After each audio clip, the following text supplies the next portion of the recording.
আমতলী থানার অন্তর্গত দারোগা বাড়ির সামনে ঠাকুরপাড়া এলাকায় এক মহিলার মৃতদেহ উদ্ধারের ঘটনায় মঙ্গলবার চাঞ্চল্য ছড়ায়। মৃত মহিলার নাম স্বপ্না দাস। পুলিশ জানিয়েছে তার দেহ বাড়ির সীমানার কাছে পড়েছিল।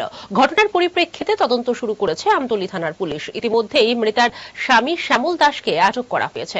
পুলিশের পক্ষ থেকে জানানো হয়েছে মৃত্যুর কারণ স্পষ্ট নয়, তবে তদন্তের পর বিস্তারিত জানা যাবে। স্থানীয় বাসিন্দাদের মধ্যে এই ঘটনাকে কেন্দ্র করে চাঞ্চল্যের সৃষ্টি হয়েছে। পুলিশ দেহ উদ্ধার করে ময়নাতদন্তের জন্য পাঠিয়েছে। কিভাবে এই মৃত্যু ঘটলো তা জানার জন্য তদন্ত জারি রয়েছে। এখানে আমি পঞ্চায়েতের মিটিং ছিল, তো মিটিং এর পরে শুনতে পেলাম হঠাৎ করে একটা ফোন গেছে যে এখানে নাকি মার্ডার হয়েছে। তো এরিয়াটা কোন জায়গা? এটা হলো আমাদের বিক্রমনগর দারোগাবাড়ির সাথেই ঠাকুরপাড়া। সেখানে উনি যে বাড়ির মালিক তার নাম শ্যামল দাস এবং মহিলাটা যিনি খুন হয়েছে তার নাম শুনতে পেলাম স্বপ্না দাস। তো পুলিশ ঘটনাস্থলে আইছে, স্বামীও এখানে আছে। মার্ডারটা কিভাবে হয়েছে সঠিকভাবে আমরা বুঝতে পারিনি, শুনতে পেয়ে আসলাম।